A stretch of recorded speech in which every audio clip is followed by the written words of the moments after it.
The Ottoman rulers had long stacked up titles for themselves. Khan, which is Turkish for emperor. Shahi Shah, Persian for king of kings. And Sultan, the Arabic word for ruler. But now, with all the former Byzantine Empire under their command, Mehmet and his successors claimed yet another title, Holy Roman Emperor. The Ottomans had reached the gates of the West and were poised to push on towards what they now claimed as their ultimate destiny, the conquest of Europe. That quest would fall to the most legendary sultan of all.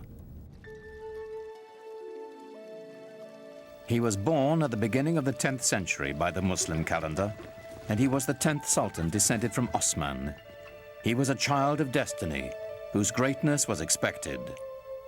In the parlance of the day, he was the Sahib Quran, the universal ruler, the master of an auspicious conjunction, whose coming has been foretold, whose identity is confirmed astrologically. His name was Suleiman, after Solomon, the wise king of the Old Testament. The Ottoman Empire would reach its apex under Suleiman's reign. Suleiman was extremely well educated. He was trained to the Sultanate from the day he was born. As a young prince, he formed a relationship that would have a tremendous impact on his life and on the empire as well. When he was still a crown prince, he also developed a great friendship with a convert, a Greek convert who took the name Ibrahim. The two were very close in age and apparently very close in other ways, personally, intellectually, educated together to a certain extent. And as was common practice, when Suleiman acceded to the throne on the death of his father, he took his faithful Ibrahim with him to Istanbul. Suleiman was 26 when he took the throne, determined to make his mark on the world, as soon as his ministers would let him. In his early years, Suleiman had to contend, for example, with grand viziers and generals who simply refused to obey him. Feeling, apparently, that here was a 26-year-old kid who had never seen very much in the way of action and hadn't done very much to show that people ought to, in fact, obey him. The way to prove his mettle was on the battlefield. Every new sultan was expected to begin his reign by expanding the empire. Ottomans now controlled Kurdistan, Egypt, and the holiest cities of Islam, Mecca and Medina. Suleiman set his sights on Belgrade in Hungary, the stepping stone to Europe. He was the head of the Ottoman dynasty, and he had certain duties to perform. One was conquest, and the first task Suleiman took upon himself a year after he ascended the Ottoman throne was to head towards Belgrade and capture it. Belgrade was very important strategically because it was from there the army could move further on west. A year later, he turned his ambitions on the island of Rhodes. The tiny island was a troublesome outpost of Christianity in an otherwise Ottoman sea. It was also a haven for pirates, preying on Muslim trade ships.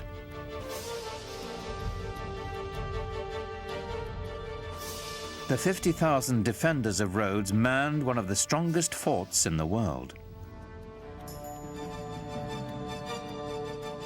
Suleiman decided on a tactic other than relying on gunfire from his huge cannons. A new tactic, seldom used until that time. The Ottomans are the first major force to actually develop new ways of harnessing gunpowder to the cause of military expansion in creative ways. Ottoman sappers dug out a series of 50 tunnels near the base of the fort so they could mine its foundations.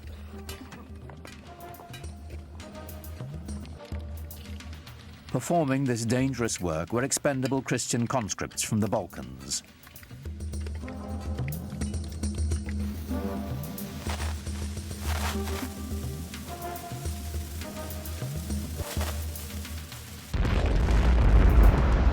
The resulting explosion signaled a furious 6-hour Ottoman assault.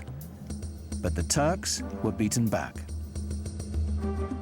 Then, after 145 days of siege, the exhausted Christian defenders finally negotiated a truce. The Ottomans had won.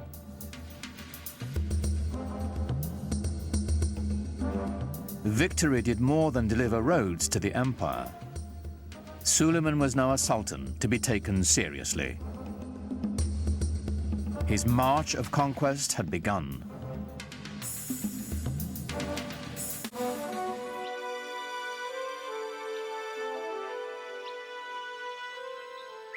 Europe grew to fear the name of Suleiman.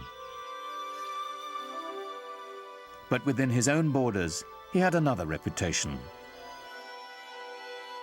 Islamic history remembers him as Kunan, the lawgiver. Ottomans were really bureaucrats in full sense of the word. They kept every single record, and in order to control the different peoples who participated in the world of the Ottomans, they had to have very carefully sorted out legal systems.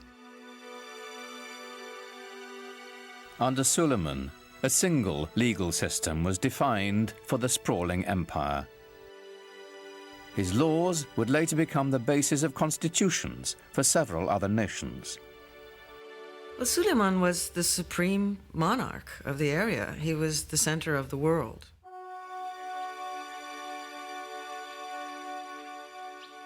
He inaugurated a classical age in Ottoman architecture, commissioning some of the most spectacular buildings the world has ever seen.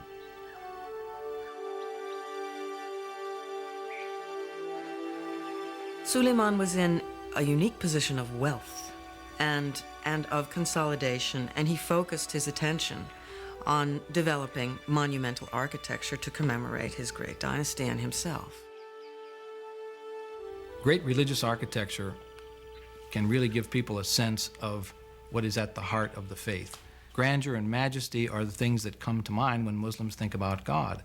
A building that is grand and majestic can immediately remind people of the glory of God. Suleiman's chief architect, Sinon, was a man whose vision perfectly complemented the empire builder. Sinon perfected the signature structure of Islam, the domed mosque. His career spanned half a century and produced well over 300 buildings, including the refurbishment of one of the most important monuments in Islam, the Dome of the Rock in Jerusalem. But for the Sultan, of course, he built his masterpiece, the Süleymaniye Mosque in Istanbul. It is truly befitting Sinan, who's called the Great Master. These buildings were horrendously expensive, huge things that took many, many years to build, and a great deal of architectural talent and engineering skill and engineering experience. When they built a mosque like the Süleymaniye, they were doing it to say, yeah, I've got the power, I've got the money, I am the Sultan, I'm the King of Kings. But at the same time, there was also tremendous spiritual value in these things. The symbolism is not only that of empire, but of faith. In the spirit of Muhammad's teaching, the Great Mosque was a center of social services, complete with a hospital, school, and library. At its inauguration, it's said Suleiman gazed at it with awe and exclaimed, "O Solomon, I have surpassed thee."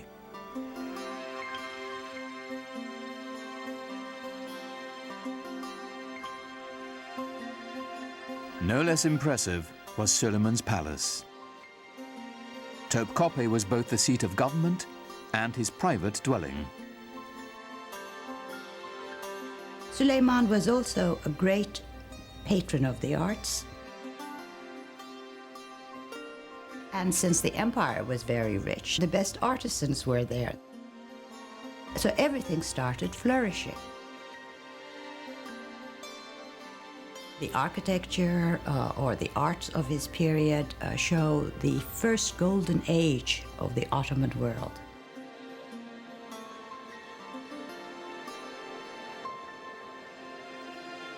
Everything that came out of his palace is exquisite. Suleiman himself was a goldsmith. Ottomans believed that every sultan had to have a tangible trade. Being a sultan was not considered a practical or a tangible trade. And he was a very demanding patron, insisted on checking the work, even commissioned few things. And I think each artisan group or each corps working for the palace tried to outdo one another to please the Sultan, because to please him had wonderful rewards.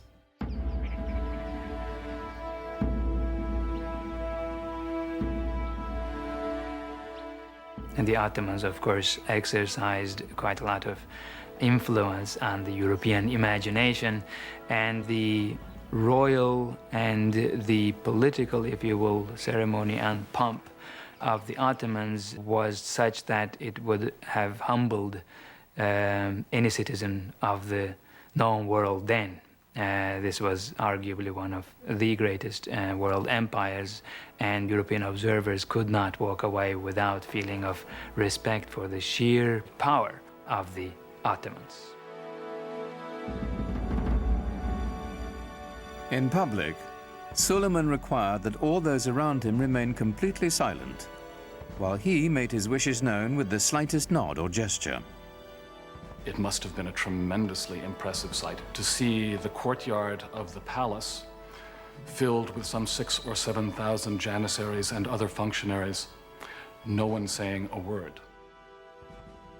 What was going on here was the creation of a sovereignty so mysterious and yet so far-reaching as to be seen as nearly divine. As Suleiman's power grew, his lifelong friend Ibrahim rose in the court structure. And Ibrahim Pasha, who became a Pasha later on, became his devoted Grand Vizier. In fact, Ibrahim married his sister. So they were not only good friends, they were also related.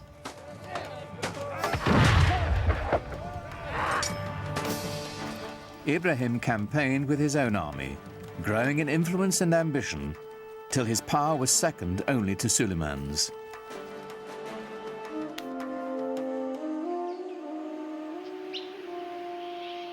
But for power and ambition, the secret world of the Sultan's harem had no equal.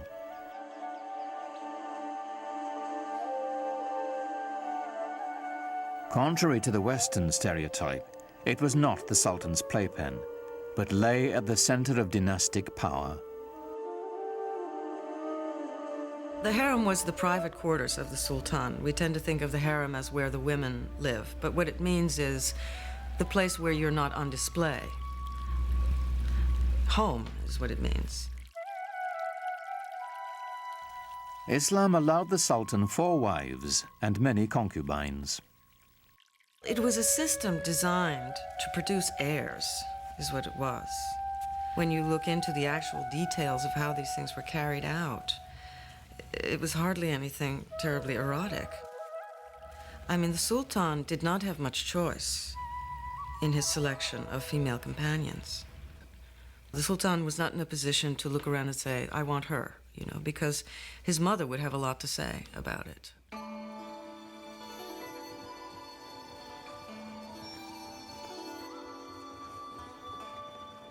With his first wife, Suleiman had a son and heir, Mustafa. But while he was in his mid-30s, the Sultan fell deeply in love with a Slavic slave girl named Harem. In the West, we know her by a different name, Roxolana. Roxolana would bear him a rival heir and become Suleiman's most trusted confidant.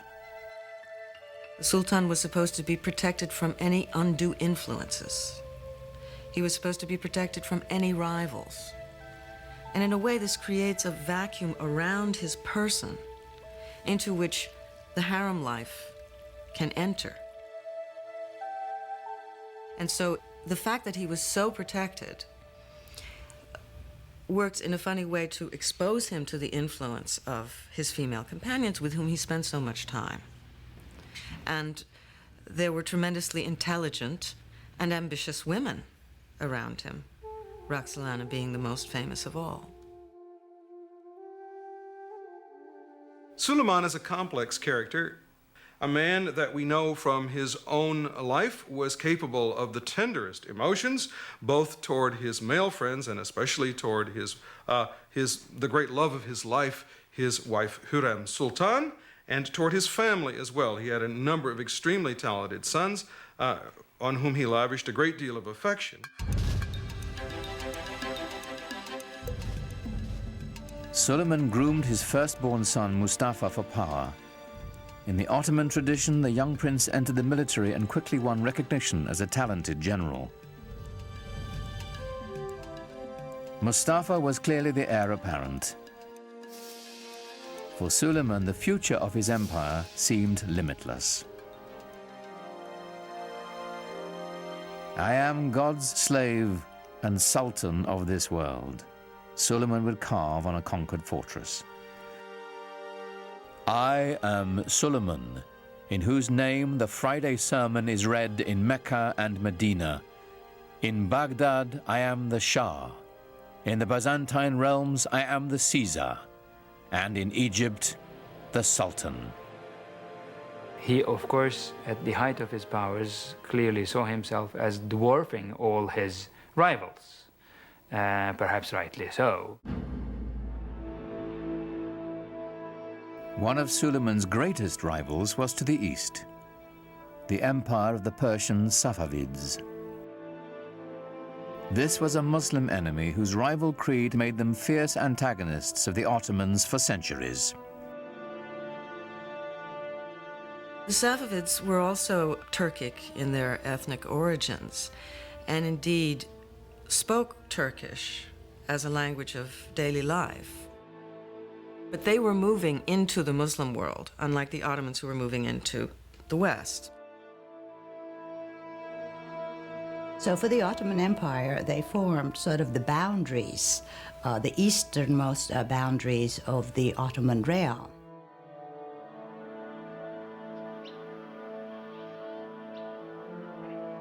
The Safavid dynasty was Shiite Muslims, bitter rivals to the Sunni Ottomans. According to the Shiites, a leader had to be designated by his predecessor and had to be of the family of Muhammad. According to the Sunni view, it was not designation that was necessary, and a person could be a leader of the community without being a direct descendant of Muhammad. This challenge to legitimacy is the basis of the Shiite-Sunni split, a bitter division that still separates the Muslim world to this day. And I would say the Ottomans never really thought of themselves so much as Sunni until the Safavids came forth as this rival Shi'i. So the Safavids developed a rival ideology to the Ottomans, which then became an occasion for war over, of course, what wars are usually fought over. Wars are fought over land, over wealth, over territory, over prestige. And the Safavids waged a war of ideology in eastern Anatolia, which was always, for the Ottomans, the most worrisome part. The terrain is difficult to conquer, difficult to control. The Safavid military was formidable, but they were cultural rivals to the Ottomans as well. They were great patrons of the arts. I think we know them more for their artistic patronage than of their great conquests and laws and systems and administration. When you look at Isfahan, it is the most beautiful city in the world, and that is the Safavid city, it's the Safavid capital. But it doesn't give you the same sense of power that the Ottoman Empire had or the Ottoman capital had. It's a different sense of power. It's more eloquent, perhaps, more precious in its decoration and its ceremonial spaces. It's a totally different aspect of Islam. Safavi art and architecture is on a finer scale. It's known for its filigree. It's known for its intricate brushwork, rather than for its stunning scale. In the soaring palaces of the Safavid Shahs, murderous intrigues against Suleiman and his dynasty were hatched that would reach into his very household.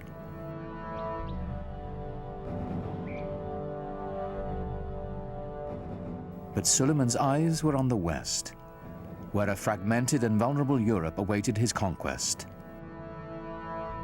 The Ottoman Empire encompassed everything from Egypt to Kurdistan, and he now had Hungary as well. But he had ambitions of going beyond that and actually bringing the larger portions of the world known to him, if not all of it, under his control. Suleiman's next step would be Vienna. Its conquest would drive a dagger into the heart of the European Habsburg Empire and open the way to the west. But as the heavily armed Ottomans set out for Vienna, the weather turned against them. The heavy cannon that had swept the Ottomans to victory after victory bogged down in the mud.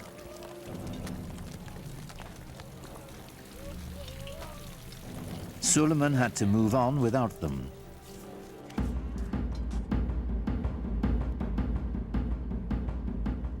With only light artillery, the Ottomans relentlessly shelled the city. But the smallest breach was ferociously defended. After a lengthy siege, with winter fast approaching, Suleiman withdrew his forces. He was not concerned. He was sure he would return soon enough. He never did. Suleiman's failure to take Vienna was pivotal for Europe. It was the first major defeat after a long time. The Europeans had been losing and losing and losing. And this was the dawn of a new day for Europe. But Suleiman had little to fear from Europe. Rival Muslim Safavids and his own family would bring the cruelest of sorrows to the Sultan, and ultimately to his empire as well. Suleiman, in some ways, serves as a sort of epitome of the 16th century idea of the wise and just ruler who was at the same time a very tragic figure.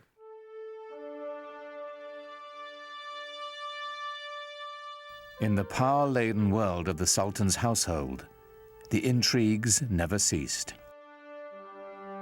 The Topkapı Palace, as it was originally conceived, had no quarters for the ladies. The women lived in what was called the Old Palace. But Hürrem always complained about her husband, as most wives would, spending too many days and months campaigning outside the capital. She kept saying she feels very lonely and the children miss him. Well, surprisingly, there was a fire in the Old Palace, fire in Hürrem's quarters. So she had to be moved to the Topkapı Palace temporarily while her old quarters were being renovated. Well, she moved in and never moved out.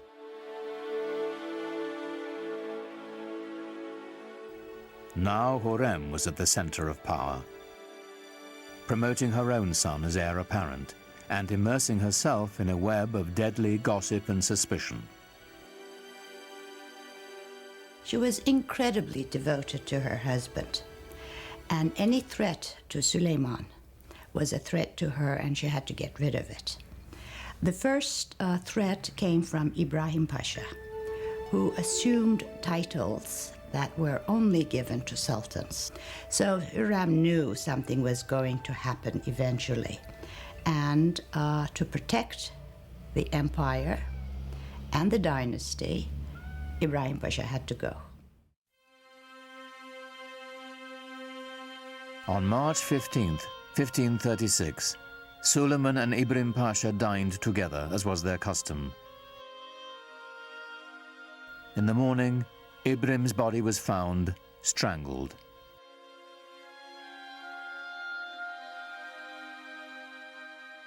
But Suleiman's desolation and loss had only begun.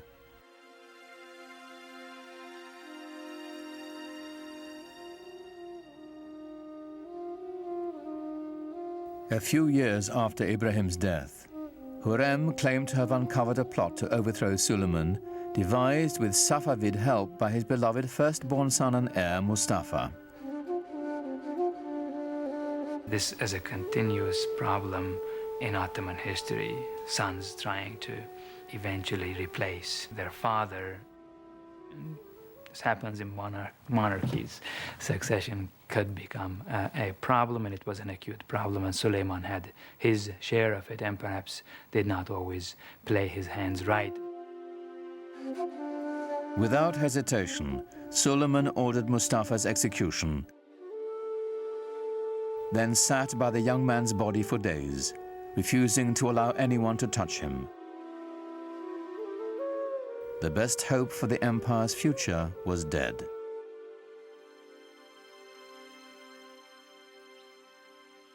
When Hürrem herself died the following year, Suleiman fell deeper into despair, finding solace in his poetry. Most of the poetry, I think, was written after he lost his wife, since he talks about the loneliness of being in office, that he has nobody left anymore, and he's dying to join her. Even if your reign on the imperial throne seems everlasting, don't be taken in. One day a hostile wind will blow and bring to your land of beauty heaven's misfortune and deepest suffering. In all his loneliness, there was only one refuge for the Sultan whose power, like his sorrow, seemed limitless. He returned to the field of battle, to the work of conquest. He personally led 13 campaigns. The last one was at Szigetvar, which is in Hungary now. I think he knew that this was going to be his last campaign. He personally led it, knowing that he would not come back alive. In 1561, the man who had ruled the empire longer than any other died in his grand war pavilion, surrounded by his generals. He was 67. No Ottoman Sultan would ever achieve his greatness again. The nexus of world power would move from the Mediterranean Sea to the Atlantic Ocean and the New World, slowly leaving the Ottomans behind.